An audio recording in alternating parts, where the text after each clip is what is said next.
Hello again, my little conscripts, and welcome to another Mordian Glory video. But is it even a Mordian Glory video, or is it in fact a inquisition, a trial?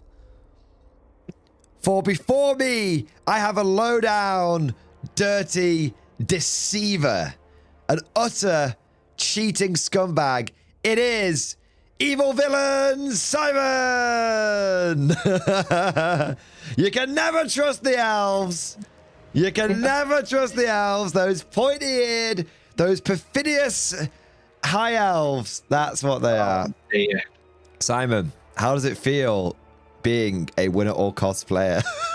See, what happened was your aura of adding on 33% points to your list has rubbed off on me.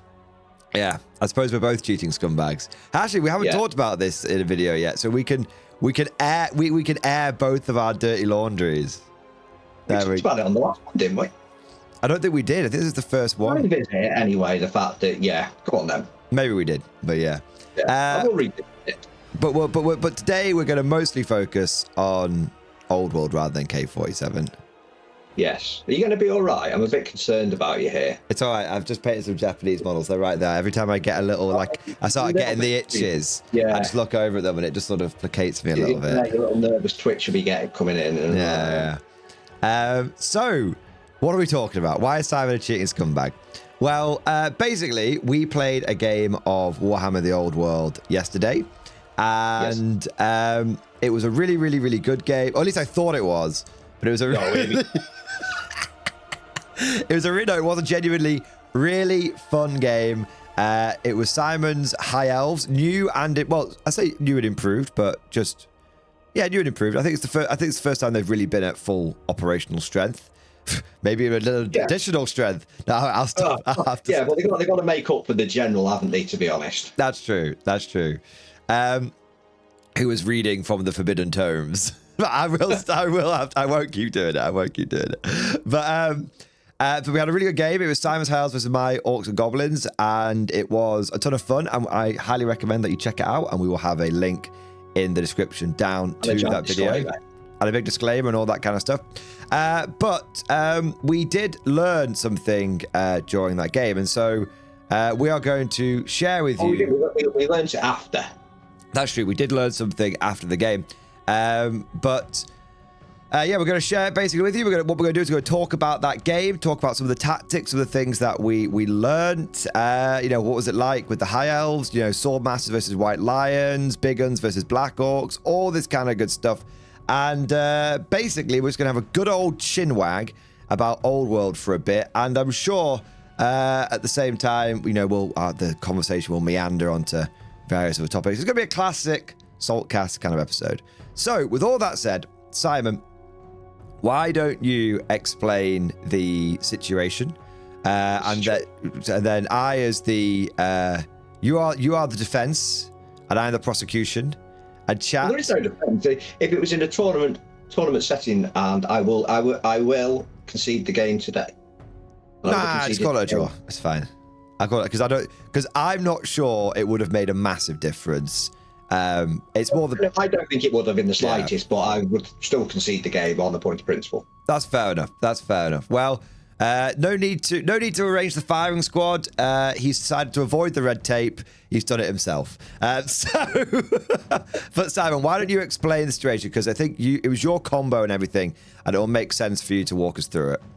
So there's a spell in High Magic called Walk Between Worlds, which gives your units ethereal and reserve move.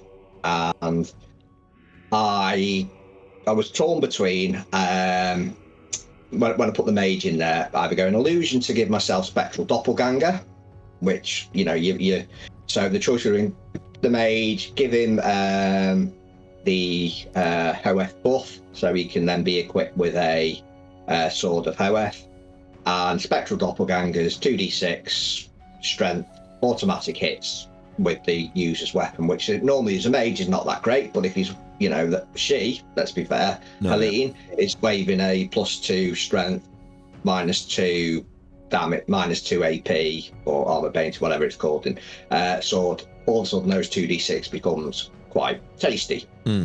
Or I go high magic and give them the spell Walk Between Worlds, which is 10, but that then gives you Ethereal. And the idea was, and and we said this off camera, and I was like, I'm sure I've missed something, but we could. But the idea, give them Ethereal, walk across the board, nothing that's not magical can then hit you, and then it then gives your opponent a thing. If you're Ethereal, can they charge if they can't hit you? No. And what we didn't realise was that it's a conveyancing spell. And in the FAQ, not the most recent, the one before, you cannot cast a conveyancing spell and charge. So there was a bit of an issue where basically you went Ethereal and then charged me. Yeah. Yes. So obviously that made, and so this was quite a big battle, because it was a big brick of Swordmasters versus my big brick of 30 big guns. But now obviously you know the natural inclination, and this is me as Simon's opponent saying this, and it'd be very easy for me to lambast Simon here and claim ultimate moral victory and say it definitely would have made a huge difference and I would have won the game and all that kind of stuff. But pardon me. But upon, sheathing my own scumbaggery and actually being honest about it, I don't know if it would have actually impacted the game so significantly. Because let's just presume that Simon doesn't cast Walk Between Worlds. What was the other spell that he had? He had Glittering Robe. Now, Glittering Robe means that him and the whole unit get -1 to hit. And then Simon also had his banner of +1 toughness. Is that correct? Yeah, Fury of Cain spell. I need Fury of Cain. Well, to be fair, you did fail Fury of Cain, so I'm not going to factor it in here. No, but I think what would have happened was I would have used the power scroll on the Fury of Cain, so I would have had double the amount of attack when I charged. Yeah. I may or may not have got Glittering Robes off because that was on the Lore Master. Yeah. But what I would say is basically, assuming that you got Glittering Robe off instead of, because I rolled badly to dispel you, so it wouldn't make a difference. Let's pretend you didn't have Walk Between Worlds, had Glittering Robe on. You've got my unit of big guns, which after you strike first, bear in mind, because you're always going to strike before me, because it's the fact that you're just such high initiative. Even if I charge you, I think you strike before me, frankly. So you're always striking first, and you'd be -1 for me to hit you, so I'm hitting you on 5s. And then your toughness 4, so I'm wounding you on 4s. And then I've got no AP on my weapons, so then you've still got a 5-up save. And this is with my remaining attacks. And my boss has only got like a great weapon, so he's still hitting you on 4. He's still hitting you 4. So maybe he would have killed like a few more. I think realistically, I don't think I would have won that combat. I think it might have I think the only difference that it could have made, this is why I say I think that the result should be a draw, is the only difference that might have made is that if instead, maybe I got 25% of Simon's unit before I went down. I got him below 25%, which would have netted me a few points, which could have pulled it towards a draw. Or maybe because I'm able to inflict some casualties on Simon, he's not able to fully wipe me out. So we end up with these two quite battered units. He's not able to fully wipe me out. At which point, let's say Simon only gets me below 25%, or he doesn't get both characters or something like that. Again, that probably pulls it back towards the draw, because there's only a 200-point difference. So I think realistically, the fight still goes in Simon's favor. But I think best case scenario for the Orcs in that situation would have been I don't think they'll win that combat. I think best case scenario, either they get some points before going down, or they manage to cling on long enough to avoid giving up all of their points. And I think that's basically it. So I think it's still, Simon, I think it was probably a win to you anyway. High Elves OP, please nerf. And but I think best case scenario, I think it would have been a draw. And as Simon said, which we'll get to probably at some point, but I did accidentally bring 250 extra points in a battle report a couple of weeks ago. I didn't notice, so I can't pot corn the kettle black, all that kind of stuff. I can't really say too much. But the reason that we're bringing it up is, of course, this whole issue isn't in the main book, and we were checking the main book. This whole issue arises because it's in the FAQ. It's in the FAQ. So it's one of those things where, you know, it's one of those things where if you miss something because it's nestled in an FAQ somewhere on something which is very much our secondary game, I'm not going to hold it over Simon's head, and I'm not going to feel particularly bad about it. It's just it's good to talk about it so we can share that lessons learned with you, the dear viewers back home. There you go. So Simon, what's the what is the forfeit going to be? I'll let you play dwarves. What if I make you play dwarves? No, there's a limit. That's too far. Too far. Okay, I'll play dwarves. I like playing dwarves. I'll tell you what, I will give dwarves a go. You give dwarves a go? No. Dwarves are quite good, actually. I think I'll play the dwarves. I think I'll play the dwarves. Thank you very much.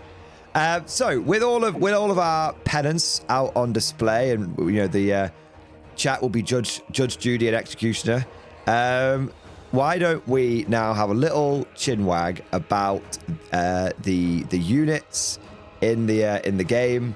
Talk about high elves, talk about orcs and goblins, and talk about where we want to maybe take the respective forces next. So Simon, wax lyrical, serenaders with your dulcet tones, and talk about high elves, what you thought, where you'd go next. More sword masters, okay. Yeah, I've decided. I'm just trying to work out how I can just get 2,000 points of sword masters. Well, you take 1,000. They're special, aren't they? So you take 1,000 points of them. No. Actually, I really enjoyed not having any big characters. Every other time I've played it, I've had a dragon or something in there, and they were quite good fun. I can understand. You know what? We've had this conversation. I've probably had it a few times where it's the White Lions.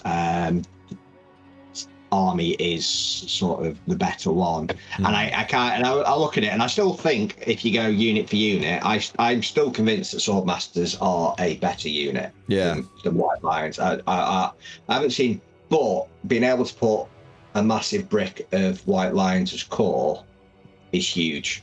Can you take Swordmasters in a White Lion army? No. Oh well, then no. The White Lion army is obviously completely trash because Swordmasters are the best. Well, yeah, but I'm not having to take 500 points of spearmen. I can, actually just take a massive. So same theory, but just doing it with White Lions. I mean, you lose a bit because you can't have a Lore Master in there, which for 35 points I think is pretty good value. Yeah.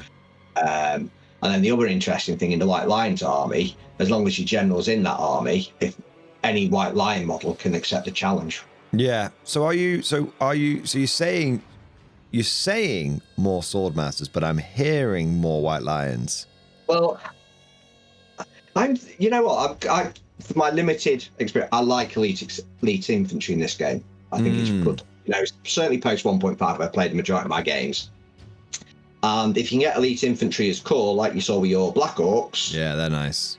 It's quite handy. Yeah. So I did sort of feel like yesterday when I looked at it, I went, "What's not core?" And it was what? Your Wolf Riders? Nah, it was just the Trolls and the Bolt Thrower.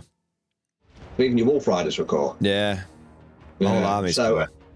So I'm sort of sat there going, right, I've not got a lot of core in here. So yeah, I like that big brick of buffed up elite elven infantry with some defensive buffs stacked. Yeah, like that. Well, but then you won't use your beloved Swordmasters.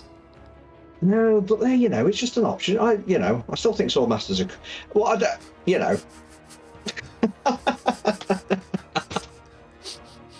we need the Hoeth. We need the Hoeth army. That's what we need. Is that the Swordmasters army? Yeah. Yeah. Is there not a thing for it? Is it just a couple of upgrades? Although it's the Sea Guard and the White Lions, isn't it? The Sea Guard and the White Lions. But yeah, I think we're doing that again. I'd probably have to take the White Lions out if you're going to do anything and try and sort of optimize that and still have that big idea. Right. Idea. What about you keep the White Lions, you keep the Swordmasters, you keep in the army you're in, and you get rid of those utterly gash Silver Helms, Because how many spearmen? How much does your spearman block? Just take another one of them instead of the silver helms. But then what are you protecting your flank with? A big fucking brick of spearmen. That's a good idea, that, actually, yeah. It's because silver helms. Yeah, but what, they're like a 200 point unit, aren't they? They were 200 odd, yeah. You could probably get yourself another 25-man brick of spearmen. Deployed in the same... Sorry? Probably get yourself another 25-man brick of spearmen, deployed in the same formation as last time, just to have that sweet static combat res. The 25 spearmen are 240, 8 silver helms are 210. So you have to find 30 points somewhere. Yeah. Maybe the archers. The archers were fine, I guess. But 10 archers is like, might as well have no archers, in my opinion. You know, if you're going to take archers, you need a lot more than 10, don't you? Yeah. That's not a bad shout, to be fair. And just running 4 big-ass bricks of infantry, and you just march across the board and just twat people. Yeah. Well, then I quite fancy dragon princes. Yeah. But then they're not core. That was why I was solving your core problems for you. Yeah. Well, how much are the Illyrian Reavers? The Illyrian Reavers are 90 points. Yeah. Wouldn't bother. You know, actually, to be fair, they did their job. They protected the White Lions from getting shot, took the charge, and... I mean, I don't have any shooting, but okay. Yeah, well, you might... Yeah, yeah. Well, I can't, you know, tailor the list, can I? No, that's true. If you're facing Empire, it would have been different. Yeah, exactly. Or I was back dwarves, that'd be different as well. But I don't know. I really don't know. I like the Swordmasters. I mean, the good thing with the Swordmasters is that you can make them drilled as well, which you can't with the White Lions. Yeah. White Lions are great, don't get me wrong, but Swordmasters are just obviously cool. I mean, in the opening to the first Lord of the Rings film, there weren't any White Lions knocking about, but there were some fucking Swordmasters. I feed it! Do you know what I'd like? Anything that doesn't roll like dog shit. Oh, I can't do that.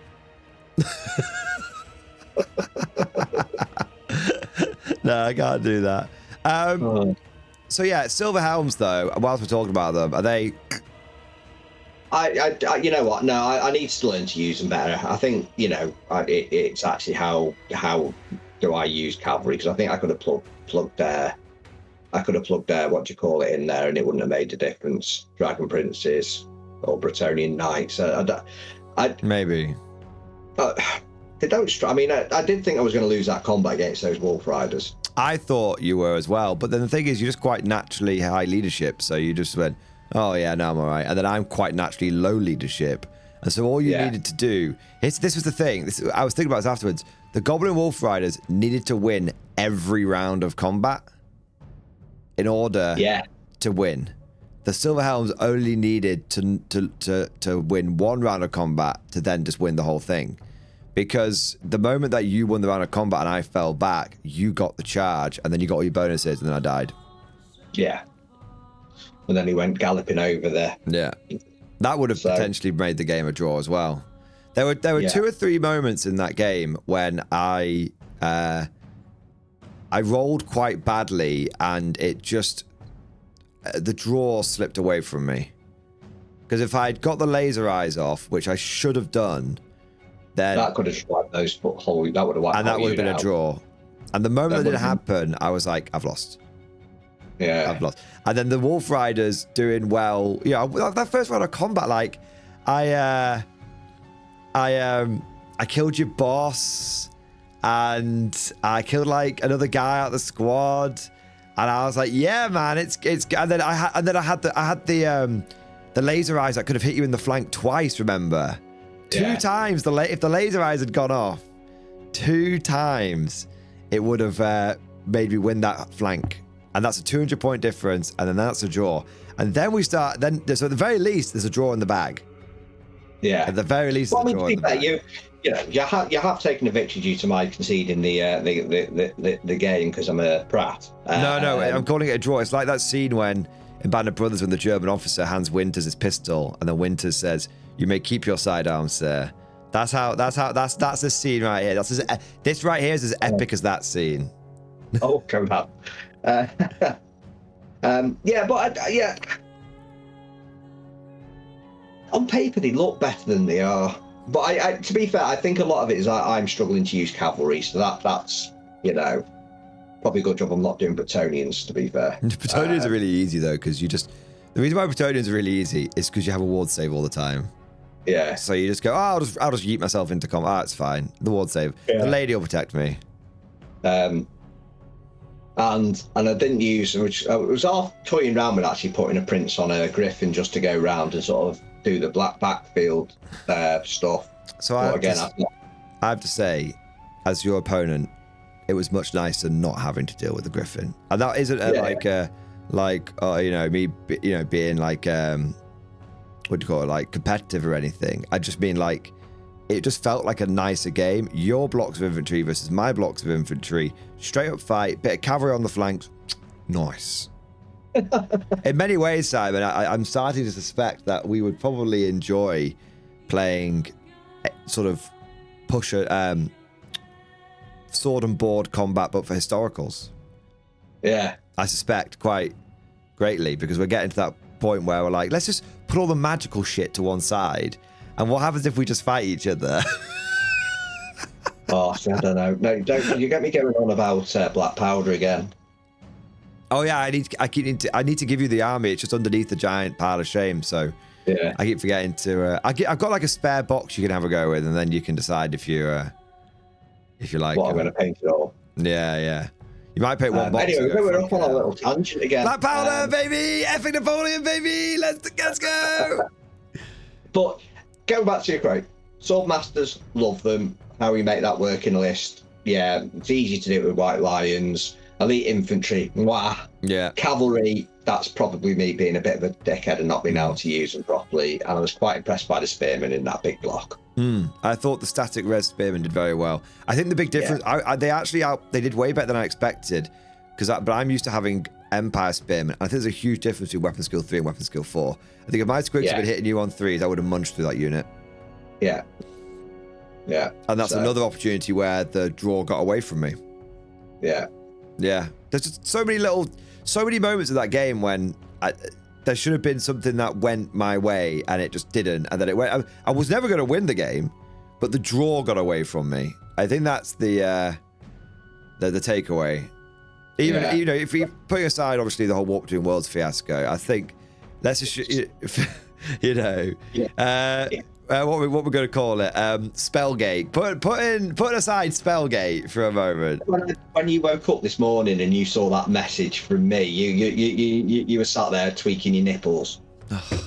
I'm gonna publicly shame Simon. So honestly, that's probably the best message you've ever woken up to in your life. Me there going, we did get that wrong. Probably. But no, there was like I said, putting that to one side, there were quite a few bits that got away from me. And look at this seamless transition, Simon. This brings me on to the Orcs and Goblins. Yes. So you see that? Yeah, very impressive. Yeah. See, it's why I do this for a living, not because I can't survive in the real world anymore. Don't make me do a real job, please. Don't make me interact with anyone who's not in the hobby. Well, that's true, yeah. The normies. I do find, like, it's really difficult talking to normal people because they're so boring, because they just want to talk about sport and shit, and it's like... do you know who I am? No. I don't want to speak to you. Do you know who I am? I'm Mordian fucking Glory. No, on a serious note, talking about the Orcs and Goblins for a moment, we say there's a few moments that get away from me here and there. One, it doesn't actually... What I love about playing Orcs and Goblins is I just truly don't give a shit. Like, you get to the end of a game and you've lost, and you're just like, yeah, cool. No dramas. It's Orcs and Goblins. And I think what I quite like, what's kind of interesting is the areas where I lost is where I was using... was where I was relying on somewhat wacky units to try and pull their weight. Like, I was, let's be real here. The charge of the Squig Brigade was, expecting a unit of Squig Hoppers to be able to sweep a unit of High Elf Spearmen Like I genuinely had this in my mind. I was going to sweep the spearman in one round of combat, and then plow up the hill, take the high elves, and then turn around and take the objective. And looking back on it, it took your sword masters with every advantage in the world, including ones they shouldn't have had, like four rounds of combat to beat my big guns. Why would it have been? Why would I expect it to have swept the spearman in one turn? I had truly overestimated those squigs' capabilities. Also, I had as well, because I thought, I'm in a bit of yeah. It's a good job that, to be fair, those archers did a good job on your wolf riders, which helped immeasurably as well. Yeah. You had that one turn where you're like, because normally you hit with like one bow shot. Yeah. I think what it was is they just locked in. They saw the wolf riders coming. They were like, okay, we can't fuck this up because we don't want to die. And they just actually just like pin-cushioned the wolf riders.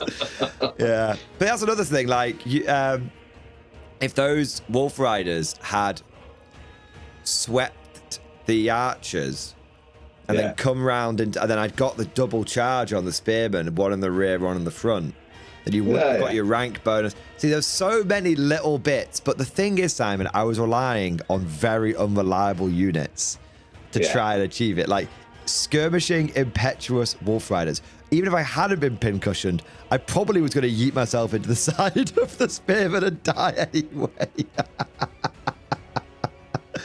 I think we've learned that the Wolf Rider Shock Cavalry Corps is...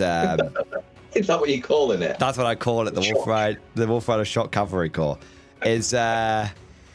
it's a paper tiger, maybe. Do you know what the problem is? The problem is I played... The first game I ever used them, I had 8 Wolf Riders beat 6 Bretonnian Knights of the Realm in combat. Oh, now you think that's... And now that's the standard they've set. And they've never repeated that ever again. But that's the standard that they set. But no, I think on a serious note, I mean, it's a bit of a difficult one because I do like the randomness of orcs and goblins, but sometimes you want your army to perform. And so I think if I take out the 2 Wolf Rider squads and I take out the squigs, I think I'm probably going to end up putting... That frees up like 300 points. And I feel quite strongly like I should probably put in a unit of boar boys and maybe some chariots. I think boar boys look quite good, to be honest. I think they're very good. I think they're meant to be quite broken in some ways. Yeah, they do look interesting. Talking of, right, anyway, but talking about, because I said Old World, and there's a team's championship at Warhammer World. Okay. I can't take my Empire. Or my dwarves. What? When is it? Because I'll pay an army up for it. I'm just trying to... 15th to 16th of November. Oh, no, let me just... Is that 2025 or 2026? 25. They only do Warhammer World events 3 months in advance, don't they? I could take Orcs and Goblins. They're my only official... Well, or Beastmen, but they're not on the right base. I haven't seen though, and I'm just looking at it. I'm clicking on it. It's opening up the Old World War and Conquest event. That's not much use. Is it teams as in, like, big teams?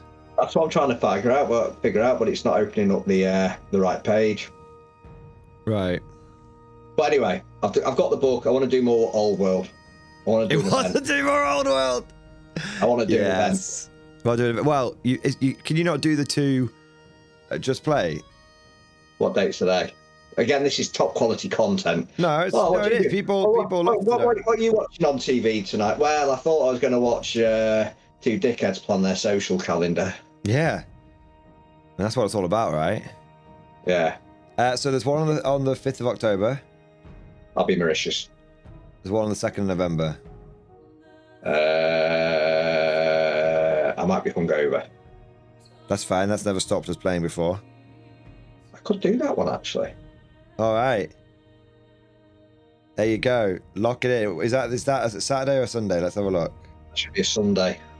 I'm at the rugby on the. I'm at watching the rugby on the Monday. Ah, okay. It is Sunday. You have no excuse not to go. I know anything at all about rugby, so. Oh, it's great. I like rugby. I know about as much about the conveyancing rule in Warhammer: The Old Worlds as I do rugby. Is it rugby league or rugby union? League. Oh, yeah, it'll be shit then. So the new Everton Stadium. I'm So. going to take it in the piss because I used to play rugby union. Anyway, not play rugby union. I played rugby union for from the age of 6 through to the age of 18. What were you, the water boy? I was the winger. I'm fast. There's no way you. I'm fast and I don't mind tackling. Right now, you've got an awful lot of Americans going, what on earth are they talking about? I'm fast and I don't mind tackling big fat buggers who try and come down the side and run you over. Right, enough about what you do on your Saturday nights. But anyway, we're talking about sports, Simon, on a wargaming podcast. Yeah. After I lambasted people for talking about sports, so I should quite quickly. Not this on there. Yeah, second, I think I can do that one. Sick. There you go. Lock it. Now, don't go booking any bloody holidays. Work trips. Work trips, which are really holidays. No, I'm a travel agent. I need to go and test out the place before I send people there. You know. Yeah. But anyway, yeah. No. By the way, you know what? If you want a holiday, 1 minute. Got to shamelessly plug you, Simon. If you want a holiday, please use the link down in the description below and check out Not Just Travel with Simon and Debbie. I have personally used them, and even if Simon wasn't my friend, and he has cheated me recently, you know, in Old World, not on a holiday, in Old World. So you know that I'd be lambasted him if he was an obed, but he actually does very good holidays and he's very well organised. So definitely use him. There you go. Thank you very much. Much appreciated. All right, but only if you're in the UK. He can't help you if in the US, unfortunately. Yeah. There you are. Well, that gets off 50% of the audience, unfortunately. But yeah. Well, they all turned off when we started talking about rugby. Yeah, maybe. Right. Speaking about rugby and hooligans, let's go back to Orcs and Goblins. So, the Black Orcs continue to be amazing. I really like them. Motley Crew. So you essentially get. So I've got this right. You get to pick the best armor save out of the group. So how you do it is you have to have a unit of half sword and shield and half great weapons, because then you get to pick when you basically then you lose one of each at a time, and so what happens is basically you get to keep the 3-up save because you've got sword and shield, and full plate. And then you get to use great weapons as well. Yeah, that's really good. It is really, really good. Well, is it on all Orc units or just Black Orcs? Just Black Orcs. It's because they used to have a rule called Armed to the Teeth, and it meant that they counted as being equipped with double hand weapon and shield and great weapon, but they changed it to Motley Crew, and that's something that they changed it. It was a universal special rule, not a Orc specific one. Yeah. You pay what? 13 points for a shield, 14 points for a great weapon. Yeah. So it's not even that expensive. Well, impetuosity. That's an interesting rule. So that stops your Orcs from getting a bit from going bonkers. You're panicked, you're charged, dab boys like that. Yeah. No, I like Black Orcs. They scare me. I'm going to be honest. They do scare me. I am tempted to pick up some more of them. Yeah. I quite like there being just one unit of them. It feels quite iconic. And one thing I'm trying to resist doing is taking units just to make my army better. I don't mind doing that with other armies, but with Orcs and Goblins, it really feels like I want to take units that make sense within the army. So like having one unit of Black Orcs around your Black Orc war boss feels appropriate. Like they're his boys. If I suddenly had like a second unit of 20, I'd be like, where's that come from kind of thing. Exactly. And likewise, but to be honest though,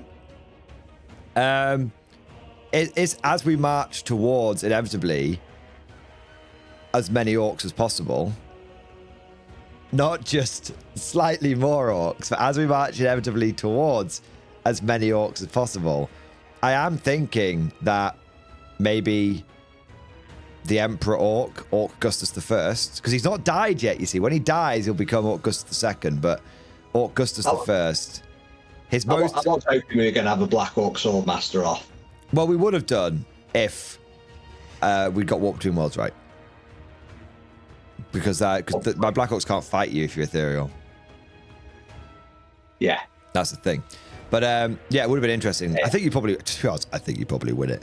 But so Black Orcs are just slightly better orcs in armor. That's all they are. Yeah, but then you'd be getting a save. I wouldn't be getting a save. Oh, that's true. You're still weapon skill 5 or 6 though, aren't you? Yeah. You're weapon skill 6. I think Sword Masters are. See, that's the thing. I spend points with the big red raggedy banner, and it does absolutely fuck all against you because you're weapon skill 6. So I'm still hitting you on 5s if you get Glittering Robe off. Weapon skill 6. Yeah. So I'm still. It's literally like I don't get a huge benefit against you. Yeah.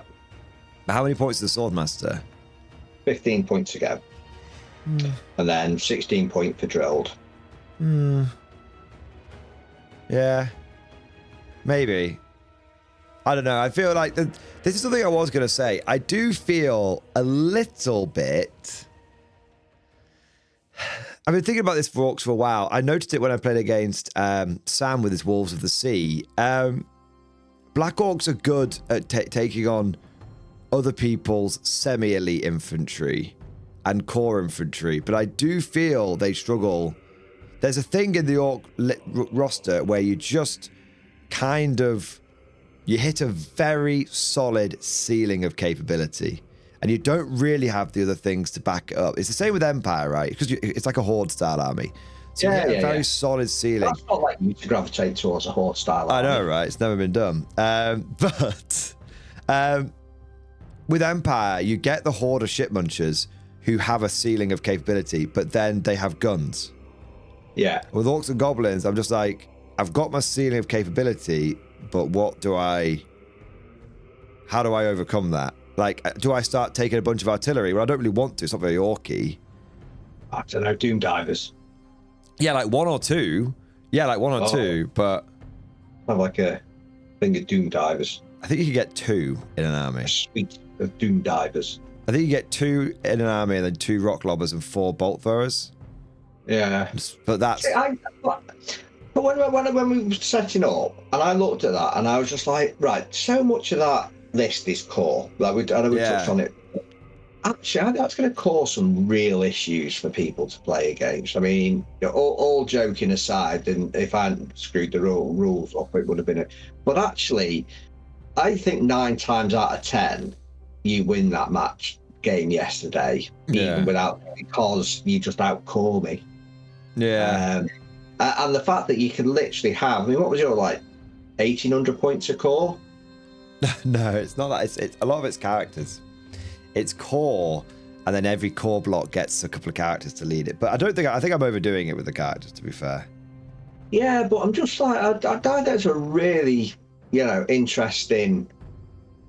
I'm not taking just 500 points of core, let's put it that way. Yeah. I've got a bit more than just 500 points. 1,029 points is core. About 700 is characters. And about the remaining sort of 300 is special. Yeah. Yeah. Well, I mean, that's a big old, even if you take your characters in the core, that's a lot of core to... There was no way I was getting you off 2 of those objectives yesterday. No, I had those locked down. Yeah. I had those locked down. And if we were doing King of the Hill, that would have been an interesting one, because I don't know if I'd have been able to get you off the hill either. I am the master of King of the Hill. I am the King of the Hill, Simon. Yeah. That's what it is. So that would have been interesting. I'd like to try baggage train. We've never done baggage train yet, have we? We need to make a baggage train each. I refuse to play it with just a token. Okay. So I'm going to make... I should be able to make one. Out of bits. Various bits. eBay. eBay, true, yeah. Or 3D print one. But I think I quite like the idea of making a baggage train. The thing is, I had a bit of a sprue purge recently, so I don't have actually many spare bits, but I'll figure something out. But yeah, I think baggage train would be cool, because that's potentially... That sort of brings in the idea of like cavalry again, because they're the ones that can actually threaten the baggage train. Yeah, and this is why I've gone back to the conversation last time that we had. I like that it does open up a different play styles as opposed to just going munch each other up in the middle. Yeah, I do think what I want to do is I want to make some objectives that are immersive. I don't like having little circles. Let's fucking get like weapon piles and food supplies, stuff like that. So I want to do something like that with the objectives. I want to if we're going to be if the direction of play is we're going to be standing on circles with home objectives, which is a little bit like 40k, then we have to do our very best to not make it like 40k, and that means the objectives have to be more than just arbitrary circles. The objectives have to be something. Yeah. And why is a random pile of apples out in the middle of a field? I don't know, Simon, but we're fighting over it.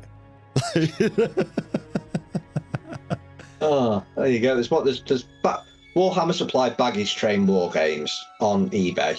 Someone's selling them already. Yeah, it looks like it. Well, it looks like it's already. It's metal. You can buy up to 2 of them. It's like a horse and a couple of carts.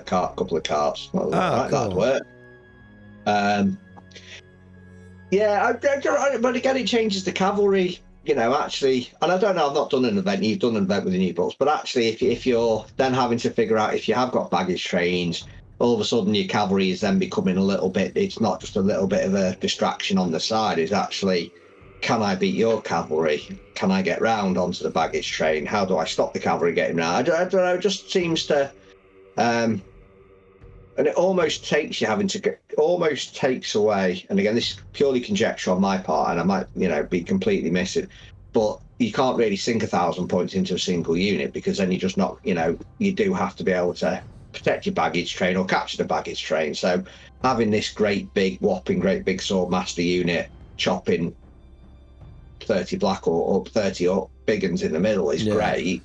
But actually, is that going to win you the game? Yeah, and yeah, I think that's a good point. And I think you can go too far with it because you say my army had a lot of core, but I think one of the big problems I had was I had a unit of 30 orc boys that did nothing the entire game. They just preserved points. Yeah. So I think you can go too. That's true. There's a fine balance. Yeah, that's a fair point. Yeah, there's a fine balance. So I think I would have done better. I think you need a bit more core, and I need a bit less. Yes. Well, more killy core. Killy core.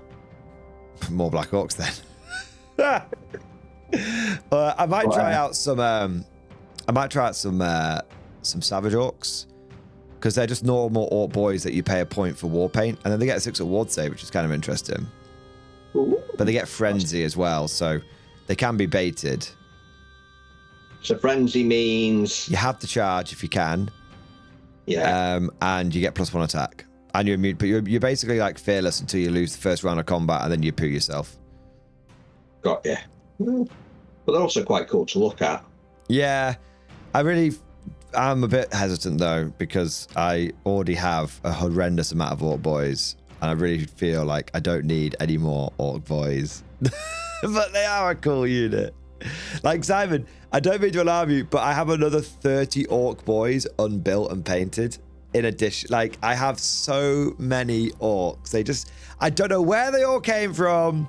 I didn't buy that many of them. They just accumulated. Just keep going. Keep going. I think they do just, if you leave orc sprues in a box too long and then you open the box up again, they've multiplied. That's what I think. It's like mushrooms. You got to leave it in a cool, dark place. See, right. I'm just looking at it. I'm not being 95 points. Doom Diver catapults. Oh yeah, I've got one. You need 2 because they're cool. I've got one of those on a rock lobber. Ooh, wow. So that was my thing. Only 75 points. Yeah. So you can have some good fun here. Yeah, my army's got some. 2 Doom Divers, 2 rock lobbers, right? No, Simon, resist the orc artillery corps. Resist it. It's really unfun to play against. Yeah. Because you're getting shot off the board by orcs, Simon. And just think about that for a moment. It's not the most immersive experience. Probably do it with a smile, to be honest. Yeah, no, I do. We were saying this before, though, so I don't want to repeat myself too much, but we were saying this at the end of the battle report, where I think what's kind of happened is my Orc army had some missing capabilities, but I had more unit choice than you did. And then now you've kind of leapfrogged me, and now your High Elf army has got all the capability it wants, and my gaps are still there. So I think even though I am absolutely wholeheartedly addicted to Conflict 47, I do think I need to drag myself away from that and finish off the remaining orcs, because if I wanted to add in good cavalry, I've got Squig Hoppers, which are great. I've got Boar Boys, and I've got two artillery. I've got about 7 characters, and I've got 30 Orc Boys, 3 chariots, and I've got 10 Boar Boys. So I have everything I need. The only thing that's missing from my Orc and Goblin, I have a giant as well. The only thing that's missing from my Orc and Goblin army to have literally everything I could possibly want is a dude on a wyvern. Oh, wicked! You gotta get one of them. I gotta get one of them. Yeah, I'm gonna see. I'm sure I'm gonna have a look, but I want the old Azag the Slaughterer model. Yeah. I want because I love playing there. Total War. Yeah, exactly. But I don't know if they'll if he's. I might have to get like an eBay one or something. Is he not available? I don't know. I don't think they might sell the Orc boss on Wyvern or Wyvern. I'm not sure how you say it, but I'm sure they do. I was thinking of using the Age of Sigmar one where he's on the big growly thing, but I don't think it would. I don't know. Is he available? No, I'm just looking now. Yeah, they haven't got him. What I thought it was when it came up and it was like, oh, it's on Element, and then it went, no longer available. I'm like, why is it still got it on your website? There's a lot of that on Element's website. It's not the best website, is it? No, like there's. I'm telling you right now, they have a lot more stuff available. Like you'll go on the Warhammer like Imperial Guard section or something.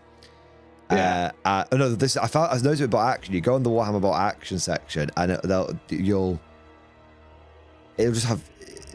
look like there's loads there, and then you'll search for something and it'll come up as available, and it wasn't on the Bolt Action page, but it is like nestled somewhere on their website, and you'd never find it unless you searched for it. But yeah, Orc boss on Woven, £52.50. Where from? Online only.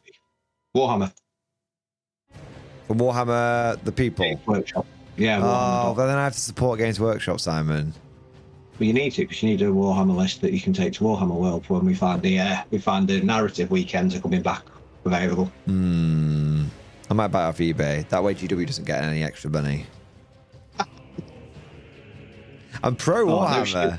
I'm pro Warhammer. I'm anti GW. That's where I am at the moment. Unless apparently they're bringing Yarek back. Are they? Have you read that? Barak said so, and he's pretty on it with these kind of things. I don't know how they're going to do that. I thought he was dead. I think they wanted to kill him off. And then I think that everyone... Fuck. I think Lord Solar Leontus hasn't really captured the imagination the same way. That's because he looks like Maggie Simpson. And I know who that is. Yeah. Yeah. Although, I'm going to be honest, though, with the head swap, I'm quite pleased with my version of it. No, he can look good, but how you took a character who's got 30 years of lore and chucked him out the window for some knobhead no one had ever heard of. Like, what the hell you do? Like, this is very much a different topic, so I won't rant on it too much. But I have no idea why GW has started doing this. Every faction everywhere, they're getting rid of like legacy characters and they're replacing them with new ones, and I do not understand it. I think their logic is, we want to have new characters for a whole new breed of a whole new wave of generation of wargamers. But Aragorn's been around for fucking 100 years, man. And everyone still loves Aragorn. You don't need to make new characters. The longer a character exists, the more even the new people appreciate it because there's more for them to read about it. Yeah. And what have you done? No, I'm not done that. But yeah, no, he's cool. But yeah, But I'm still a bit confused about this. Because he is a really cool character. This is how cool this model is, right? And my other ranty thing about is people having Space Marines with no helmets on. Yeah. Because why would you? I'd even consider letting him go helmetless. It's because of the emo haircut, isn't it? It is because of the emo haircut.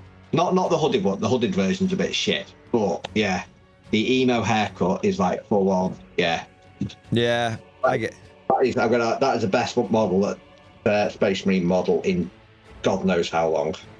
Fair play. I don't. I mean, he's actually got some vibe to him. He's not just a dude in power armor. He's got all sorts of bits going on. So yeah, I agree. I think he is actually pretty good. I still prefer Shrike though. I love the Shrike model as well. You know, Shrike's an established character. It's been around forever. You know, you could go back and read the lore about when he was fighting orcs in guerrilla warfare. You know, you could go and read the lore about when he was fighting Tau on the Eastern Fringe. You know, when the Tau thought they were all, when the Tau didn't realize the Imperium actually had like stealth and tactical capabilities, and they got completely caught out by him and all this kind of stuff. There's loads of, you know, the whole lore about how he came chapter master is very traumatic, and you know, power is those who seek power shouldn't have it, but those which have power thrust upon them actually make good leaders and all that kind of stuff. He had a whole thing going on there, and now he's done a fucking Jon Snow from Game of Thrones season 8. I don't want it. I don't want it.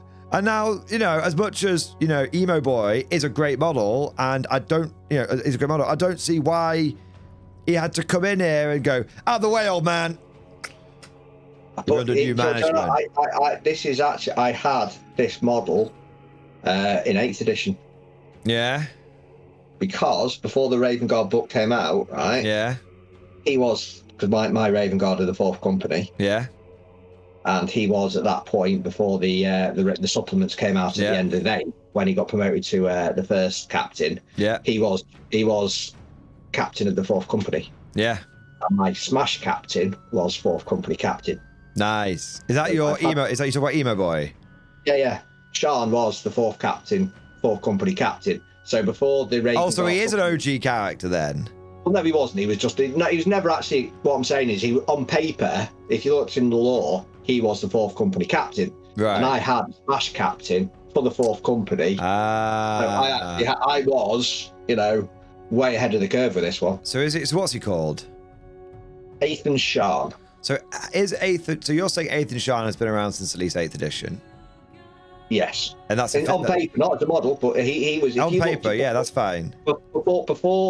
Before the Codex supplements, he was the 4th captain. He was the 4th company captain. See, that's kind of cool. No, that's kind of cool. And I do appreciate them actually. You know, that actually, I think he gets the pass, whereas Leontus doesn't get the pass because Leontus just came out of nowhere, which is very annoying. So I think he does get the pass, but yeah, no, and he is. Well, I've got this one in my one. Very good.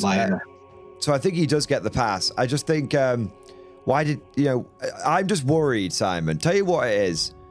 I'm worried that they'll remove Shrike. That his model will go away. He'll stop being talked about. It's a new model. It's a new, yeah. And if you actually read, if you go back to this little, I'm getting my Raven Guard nerd on here. That's okay. But if you go back to this, it actually says about Shrike looking for the true chapter master. So, you know, that seed's been planted for 5 or 6 years. Okay, well, that's fair enough. So right. I'm willing to give the pass to Emo Boy, but I still think Leontus is a bag of shit. No, I don't disagree with you on that one. I completely don't disagree on that in the slightest. But yeah, no, he was, had that. I've got a 4th edition, 4th captain, 4th company, Smash captain, when Smash captains are cool in 8th edition. And he was Sean back then. Nice. Sean, whatever it's going to Sean, yeah. And then it was just when it was him, I was just like, oh, there you go, getting a full on You know, I was almost as excited as you were this morning when you read the message of me saying I fucked up the rules. I was very excited. And yeah, I was always going to throw Sicky today and go, yeah, I can't make this. Just so you didn't have to admit it. No, man, we all make mistakes. You know, it's nice to poke a bit of fun, but it's all good. So this thing, you know what, man? If it was 40k, you know, full transparency, if we'd made a fuck up of that magnitude in a 40k battle report, not only would I be quite frustrated because I'd have to deal with all the people telling me in the comments like how wrong we got it, but also because there is this pressure in 40k to you have to get everything right 100% of the time. I think it's the nature of where 40k 10th edition is. It's quite late in its edition, and I think also it's the nature of, you know, with it becoming a much more competitive game, everything is seen through the lens of competitive play. Everything. Whereas with Old World, it's like, oh yeah, Tim, I got this thing wrong. It could actually have been absolutely massive, or maybe it wouldn't have made a difference. I don't know. And I'm just like, that's all gravy, baby. There's no pressure. We're just going to name a whole video. Oh yeah, but for the first 15 minutes. I mean, yeah, but that's just getting the bums on seats. You know, that's got bums on seats, laddie. Bums on seats. But no, there is something. It's taken me many years of my wargaming life to get here, because I used to be competitive, play, balance. That's all the way I was. And now I don't know, maybe it's coming out of the GW bubble, or I should say coming out of the 40k bubble, because Old World's obviously still GW. But I don't know, it's a lot less pressure. You can just be like, it doesn't matter. Was it a fun game? Yeah. Was there cool moments? Yeah. Emperor Orc bashing the crap out of people. Squigs completely flubbing it. Silver Helms redeeming themselves. There's loads of great moments. Now, the Orc Shaman, who's clearly cross-eyed because he just can't get the laser eyes on target. Do you know what I mean? It was a great game.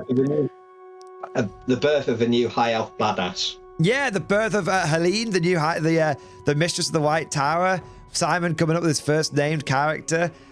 Ricketts, the goblin banner bearer. Like, it was just a great game. And so I actually do not give a flying fuck that we got that wrong. I do not care that I lost. Simon wants to give me a win. I won't allow it. I would call it a draw, because at the end of the day, I had fun. And it was just, and I think that's something that's, it's so nice being able to play a game like Old World and just being like, you know what, I'm not optimizing my list. Reporting for duty, sir. You know, I want to fill in a few gaps, but I'm not worried about optimizing my list. I'm just going to have fun with it. I love that. Now, Simon, we've got 13 minutes left. More like 10, because we have to do the wrap up. Yeah. Speaking of, we've already gone a bit away from Old World. Yeah. So we might as well keep going a bit away from it now. But we're not going to 40k. Right. What do you think? I slept on it. I've slept this now, Simon. I think it's Necromunda time. What I think the next topic is. I think it's Necromunda time, Simon. Have you slept on that? Have you? I'm so ready for Necromunda. I mean, I think honestly we could bash out like is this like going to meet your, you know, men at the docks at night comment from earlier or whatever, and starting to get a bit worried? No. I mean, I don't think you need to. I mean, I am looking, Simon. I think I'm going to build a Necromunda gang out of old metal models. Right. Okay. That's the vibe. If I can get the Orlok models, or Dalak, the old ones, the Orlok models where they're all like wearing the biker gang and stuff, or the Dalak ones where they've all got the big trench coats that go up around the sides. I think I'll go that way. Otherwise, I'm going to go Goliath. New models, new plastics. I'll go Goliath. Nice. Yeah. What am I going to go with? Where's it gone? You said Cawdor. I know, but then I have had another. I was looking at this last night, actually. Okay. He's going to come back, and he's going to, you know, because you can't. You've got the attention span of a mayfly. No regrets. I was tempted with what are they called? Where have they gone? The Ash Waste Nomads. They are kind of cool, but then we have to be out of the Ash Wastes. No, they can infiltrate, can't they? Yeah. I mean, go with what you want. I would say for our first Necromunda campaign, maybe we should go for 2 relatively normal gangs, and then when we inevitably get addicted to it, No, but I can't keep up with your, because you'll spend the next 8.5 days painting some loads, and I'm like, right, okay, I'll probably get 5 bottles. No, Simon, we're gonna do this right. We're gonna do this right. We're gonna buy. Oh, no. Squat pros. Why are dwarves in this game? They're not. Oh, they're not dwarves. They're squats.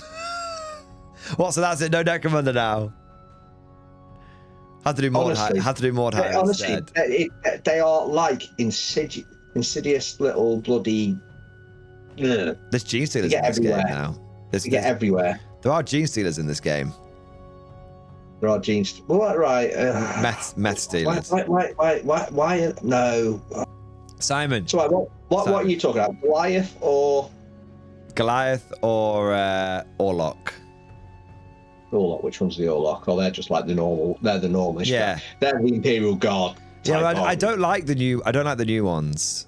They're okay, but I think I'd go for the old metal ones. I'm either going to do Cawdor or Ash Waste. I think they will be the two that speak to me loudest. I think Cawdor would be cool. If I could nudge you in a direction, I'd say Cawdor. Right, in that case, just because I imagine. I mean, I don't know, but I feel like Ash Wastes are going to be kind of funky. And for our first Necromunda campaign, I think the idea of just 2 gangs fighting each other is kind of cool. Because when you get to the Ash Waste, like you start having to like drive around in vehicles and stuff and all this kind of bollocks. I mean, you can just play the Ash Waste gang in normal Necromunda. Okay. So, you can do what you want, Simon. I'm not going to stifle your flair. But there is but I will say this. You do have to come up. If you don't do Cawdor, I'm doing Cawdor. Like that's the thing. That's happening. And I'm telling you this, right? You have to name every character in your gang. Yeah, that's pretty cool. Everyone. I'm making you do it. And they can't be like Phil and Jeff and Steve. They've got to be appropriate. Right. How do you know? Appropriate names. How do you know? Because you're not going to have Ash Waste Warlord Phil running around. Why not? Right, okay. I'm going to ask, right? You're going to ask ChatGPT. Can you call it Ash? Yeah, you've got to have like... I'll tell you about a random conversation I had with ChatGPT the other day. But you've got to have like... You got to go for a Cawdor gang and then give them all like mental... not mental names, like religious names, because they're all like fanatics. You got to be like... Jeremiah, Abraham. Oh my God, I'm playing Cawdor now. If you don't pick Cawdor, I'm playing him. My gang. No. My gang. No. Let me finish. Let me finish. Future AI overlords have spoken. Fine, I don't care. It's AI. Who gives a shit? Right. In fact, a lot of Necromunda's charm comes from stories that happened when Phil, the Nomad leader, snipes 3 Eshes in a row or gets his leg blown off in the first game. Phil, the Nomad leader. What did you ask it? I said, are you allowed to call your Ash Waste gang leader Phil in Necromunda? Right, and then ChatGPT is giving you about 7 paragraphs worth of text, and you've just picked out 1 line to prove your argument. Yeah, absolutely. In Necromunda, you can name your fighters whatever you like. Yeah, no, Simon. I didn't say you couldn't. I'm saying you shouldn't.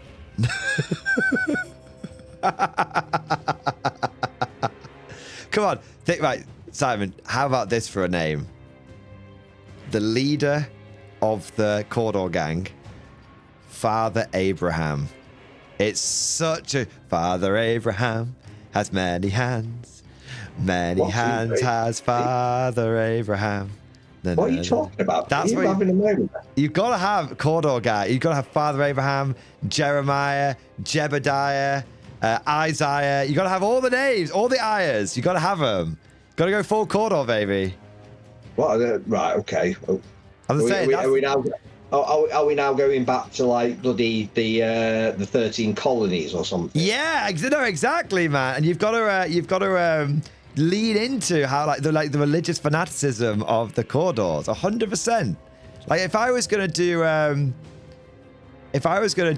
like Goliaths, I'd have all my guys with they'd have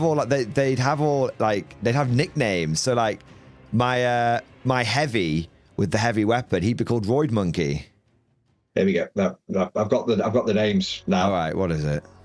So they said, do you want me to suggest some grim, dark, but still kind of normal names that would fit right alongside I swear. Phil? If it's Right. Here we go. Right. Derek the Dunesman. Right. Colin of the Ashes. Colin. Jeff. No. I'm still working with that one. Colin of the Ashes. Yeah. Right. Here we go. Jeff with the nickname Two Shot. That's quite cool, but that'd be more for an Orlok guy. So old Jeff Two Shot. Here we go. But here's my favourite. Karen the Unyielding. I don't want to play Nap Commander anymore. You've ruined it. You've ruined it. I'm going to play. We're playing Mordheim now. Right, here we go. Core door names, right. Here you go. Brother Derek the Penitent. Yes. Yeah, man. Okay, now I'm on it. Right, okay. Brother Nigel, Keeper of Nails. Yeah, Nigel the Nail Keeper. Yeah, 100%. Here we go. Brother Colin, Ash Tongue. Nah, like, can we just fuck Colin off, frankly? I'm not sorry to all the Collins watching. Here we go. Saint Barry of the Burning Rags. Oh, yeah, man. Saint Bazza. Yeah. I'm in. Right. Okay. So He's got to have a flamer. He's got to have a flamer. Right, there you go. Right. All right. I'll do these. These are my Cordor gang then. Okay. I 100%. And then I will get Roid Monkey for my Goliaths. Steadhead. He's going to be another one. Right, there we go. I'm going to get one now. Gravel right. Chewer. So here are two Cordor playing. Right. Hey. Brother Tim the Candle Bearer. Love it. I'll bear some candles. Saint Simon of the Sacred Rags. Okay. But that has to be your gang leader. What, Saint Simon of the... If you're a saint, you should probably be a leader. Okay, there you go. Right. Saint Simon. No, it's Saint Simon of the Soiled Rags. Oh dear. Right, there you go. But no, I've said this all along. I quite fancy doing Necromunda. All right. Are you willing to help with the rules as well? Because I have no idea what I'm doing. What, after today's episode? Right, just let me get this right. As long as you can get some wrong in my favour. You spent 25 minutes. I'm blasting me because. As long as you get some wrong in my favour, it balances out. That's the main thing. Well, with your calculator. Yeah. You make whatever rules up you want, and don't sense check my list points. And between the two of us, we'll be fine. Talked about this for a while, saying I quite fancy doing this. Well, when are you back from your work trip? Week on Friday. Okay, well, between now and then, we'll have a little think about it. But but it's going to be, Simon. I'm telling you now. I'm telling you now.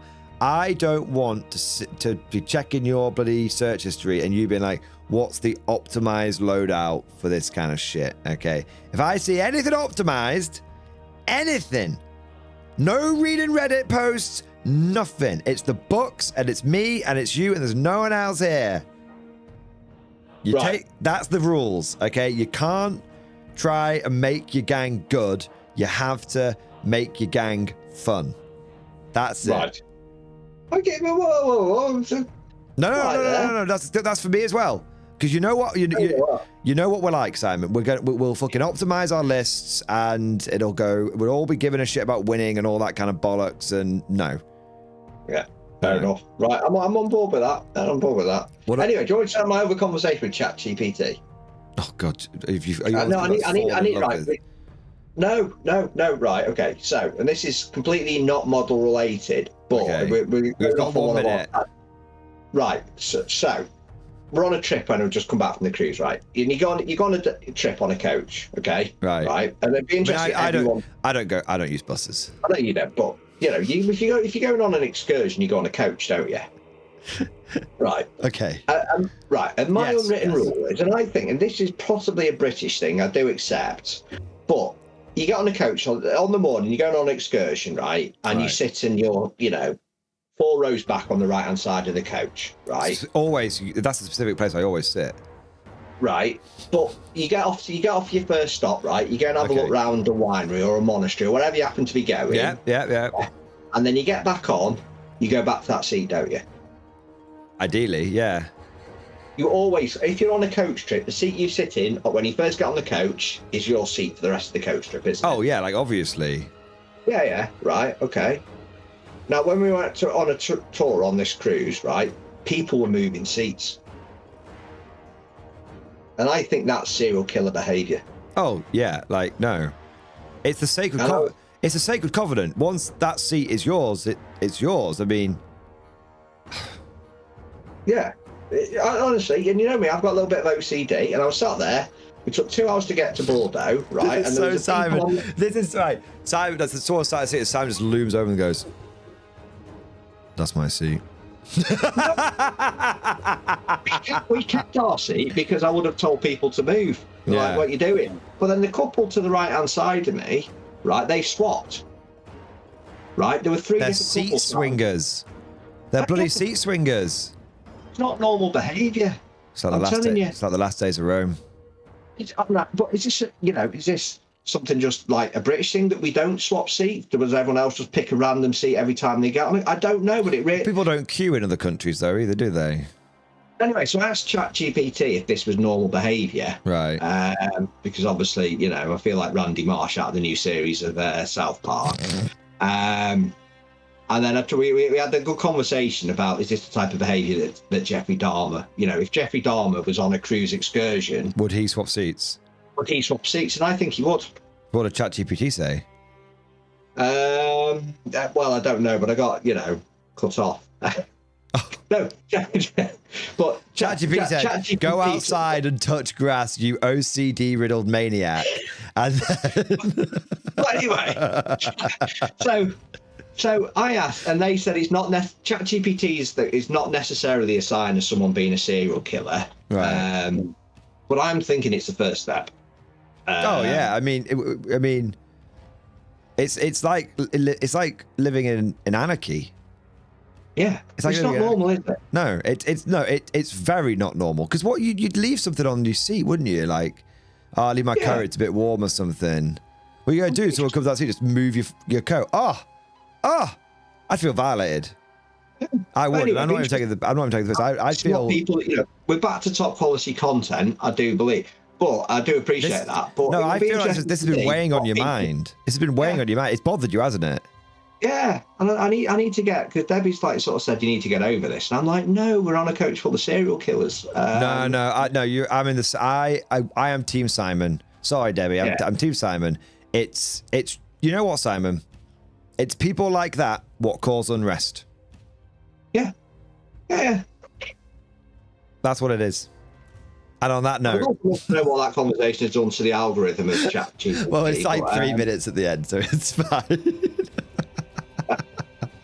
But anyway, so if anyone sat through this, I'd love to get your thoughts on it, because I'm like, no, this is not normal behaviour. If you book a holiday with Simon, he will make sure that no one sits in your seat.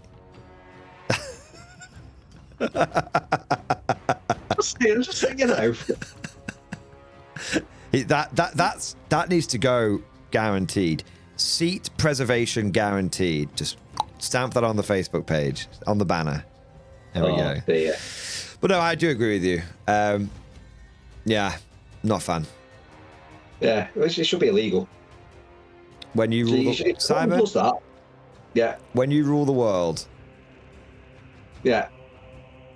What should have happened in that situation? The tour guide says, sorry, you either move or you get left in Bordeaux. And that's it. Doesn't sound so bad. It's got good wine, Bordeaux.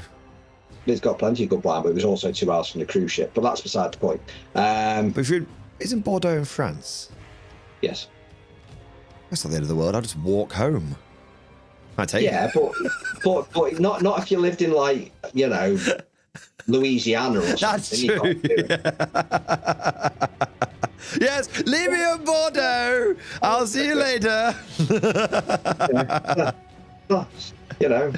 bit further to get back to. I know it sounds obvious to ask if Bordeaux's in France, but there are often places around the world, like there's like 7 Yorks and Lancasters and all that kind of stuff in America and whatnot. So I was just checking. But no, Simon, I think you're absolutely justified. But I also think you're absolutely right that we have utterly lost our audience at this point, and so we probably should wrap things up. Yes, I think so. There's one in South Africa. Well, there you go. You could have been South Africa, to be fair. In summary, your video. No, it's all right. Dude, how many times have I gone off on random shit on this whole thing? You know what I mean? In summary, Simon's a cheating scumbag. I don't know how to count, and we're going to be getting into Necromunda. Yes. And also, don't touch Simon's seat. Yes. There you go. Simon, thank you as always for your incredible thoughts, your deep thoughts, your thin coats. As long as that coat's on your seat. Watch this crap. Apparently. Oh, Jesus. I think the title's going to draw people in. I think the ending's going to take people out. But Simon, thank you so much for your time, as always, mate. And appreciate your deep thoughts. And I feel like I'm watching your ever increasing descent into madness, which is quite amusing. And but let us know what you guys think down in the comment section below. What do you think about Old World? Is Simon cheating scumbag? Should I learn how to use a calculator? And seat swapping, yay or nay? And finally, on an excursion. And finally, what Necromunda gangs should we get? I mean, we've got our ideas, but it'll be interesting because people will throw ideas down in chat, and then that might inspire us for something. There we go. Yes, not squats. Not squats. Not squats. Not the bloody cornate bastards. Oh, the corpse grinders. Yeah. Nah, right. No, I'm not. Let's stick to some classic gangs for a bit, I think, and then we'll go mental with the weird ones. But let us know. Give us some ideas, and if you've got any ideas on how, like, any guides on how we can make the game fun, anything we should be looking at in terms of, spending our cash in game and in real life on Necromunda, and also what should we avoid? Is there any like really OP stuff that can kind of, throw things out of kilter? Any things we can avoid? Give us all of your Necromunda guidance. If you enjoyed today's video, don't forget to go ahead, smash that like button, subscribe, all of that good stuff. But Simon, thank you for being here. And to all of you guys, thank you for watching. Hope you enjoyed it. And we'll see you guys next time.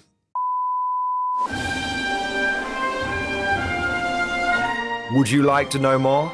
If so, then please consider becoming a channel member or patron. By supporting the channel, not only will you be doing your part, but you'll also be helping me create more content for your viewing pleasure and unlocking a whole host of perks. You get everything from a badge next to your name, custom emojis, but the big one is access to the Mordian Glory Discord server, an online community with almost 2,500 active members. It's always popping off in the MG Discord. We've got channels for army lists, hobbying, tactics, stories, and even a pretty spicy meme section as well. For all you greenhorns that wanted to see the Mordian glory hole, today is your lucky day. And joking aside, I do want to say a massive thank you to all of the current channel members and patrons. You guys are amazing. Truly the lifeblood of the channel. I could not do Mordian Glory full-time without the incredible and generous support of my members. So thank you guys so much. And last but certainly not least, I want to say a personal thank you to all of my top tier Patreons. These are the War Masters, the people who have truly gone above and beyond the call of duty.